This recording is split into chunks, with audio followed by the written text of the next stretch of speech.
बहुत से लोग अपने किसी निज जन की अस्थियों को प्रयागराज अथवा काशी में गंगा जल में विसर्जित करते हैं। क्या इससे कोई पारमार्थिक लाभ होता है? बिल्कुल होता है। यदि आप प्रत्यक्ष में किसी तांत्रिक से मिलो जो तांत्रिक अघोरी किस्म के होते हैं, वैसे तो अघोर सत्वगुणी भी होते हैं, तमोगुणी भी होते हैं, और हमने भी कुछ दिन अघोरियों का संग किया, उनसे कुछ चर्चाएं भी की हमने, बड़ी पुरानी बात। और ऐसा हमारा गंगा की महिमा में हमने स्वयं भी पढ़ा सुना। तो अघोरी कहते हैं कि हम मसान जगाते हैं। मसान जगाने किसको बोलते हैं लोग? जब कोई अग्नि संस्कार करके चला जाता है, घर लोग चले जाते हैं, इधर अग्नि संस्कार माने अग्नि प्रज्वलित है, तो वहाँ जाकर के वो कुछ भैरव मंत्र से कुछ ऐसा करते हैं और उस आत्मा को अपने बस में करने की कोशिश करते हैं। कामयाब हो भी जाते, नहीं भी, कई बार उल्टा भी असर होता है, ऐसा उनका कहना है। और बड़ी सावधानी के साथ अपने आप को कील करके शमशान भूमि में रात्रि के समय जाते हैं। कपाल कहते हैं रात्रि के 12 बजे को। तो उस कपाल समय वो जाते हैं, कपालिक जो है, और वो मसान चिताते हैं। और उसके भी कई नियम हैं, चलो विस्तार से कहने की आवश्यकता नहीं हमको, और आपको ये काम करना भी नहीं है। तो उनका कहना था कि यदि गंगा किनारे किसी का संस्कार हो 12 गज तक,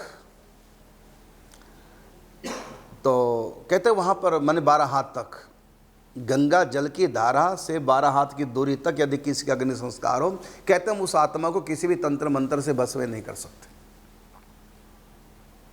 या किसी की अस्थियां गंगा जल में चली गई हैं, तब भी उसको हम अपने बस में आत्मा को नहीं कर सकते, उनका मानना था। और ऐसा हमने पढ़ा भी है। जिनकी अस्थियां गंगा जल में चली जाती हैं तो उनको कोई अपने बस में कर नहीं सकता। और गंगा के किनारे जिनका संस्कार हो 12 हाथ की दूरी तक, तो वो भी कहते हैं हम मसान जगा नहीं सकते, अर्थात उस आत्मा को अपने बस में नहीं कर सकते। वहाँ वो चिता में खीर बनाते हैं, ऐसा कुछ वो बताते हैं, फिर कैसे वो भूतों का आवाहन करते हैं, ये सब करते हैं। अघोरी विद्या है, कपालिक विद्या है। तो ये तमोगुणी विद्या है, इसमें अनेक प्रकार की रिद्धियाँ सिद्धियाँ भी प्राप्त होती हैं। और कई लोग इसका दुरुपयोग भी करते हैं, कई सदुपयोग भी करते हैं, ये अलग विषय है।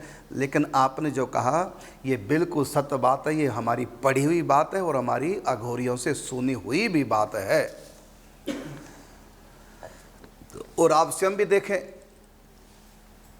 महाराज सागर के पुत्र, उन्हीं के लिए तो गंगा जी लाए थे, भागीरथ जी, कि गंगा जल से उनका स्पर्श हो जाए, जबकि वो तो वहाँ थे नहीं, उनकी हड्डियाँ भस्मीभूत होगी, उनकी केवल भस्म थी वहाँ, भस्म को गंगा जल छू जाए तो उनकी सदगति हो जाए।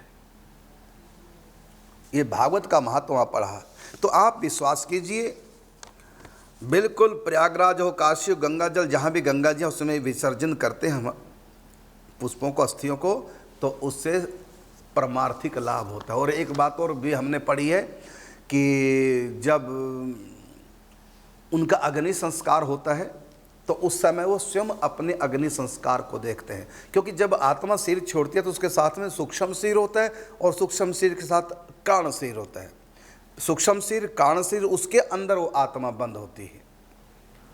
तो एक बार तो चली जाती है यमराज के यहाँ, उसमें संयमनीपुरी जो नरक की राजधानी है वहाँ जाती है और उसकी पहचान हो जाती है, हाँ यही है। उसके बाद वो उस आत्मा को फिर वापस वहीं भेज दिया जाता है, जिस घर से सिर छोड़ा उस समय वो वहीं होता है। एक बार हाजिरी लग करके वापस आ जाता है, फिर यहाँ वो अपनी उसको देखता है, शरीर को, जो डेड बॉडी है उसमें घुसने का प्रयास भी करता है, लेकिन वो यम पास में बंदी होती है, यमदूत उसको पकड़े होते हैं, वो घुस नहीं सकता। वो बल्कि आसपास रोते हुए लोगों को समझाना चाहता कि रो मत, मैं मरा नहीं, मैं जीवित हूँ, लेकिन वो कह नहीं सकता, क्योंकि वो सूक्ष्म जगत का हो चुका है, उसका सूक्ष्म शरीर है। सूक्ष्म शरीर का प्रभाव भौतिक शरीर वाले हो उनके ऊपर नहीं होता, वो अनुभव नहीं कर पाते।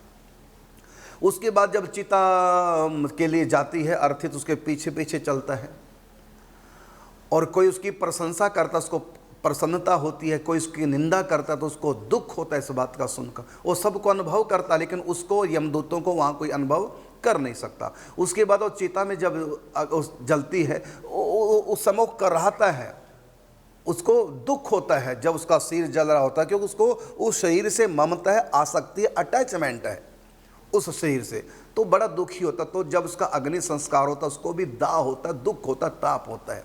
और जब उसकी अस्थियां गंगा जल में चली जाती हैं तब उसका वो ताप समाप्त हो जाता है, उसकी आसक्ति उस शरीर से मिट जाती है। इसलिए अस्थियों को गंगा जी में डालना चाहिए नियम के अनुसार।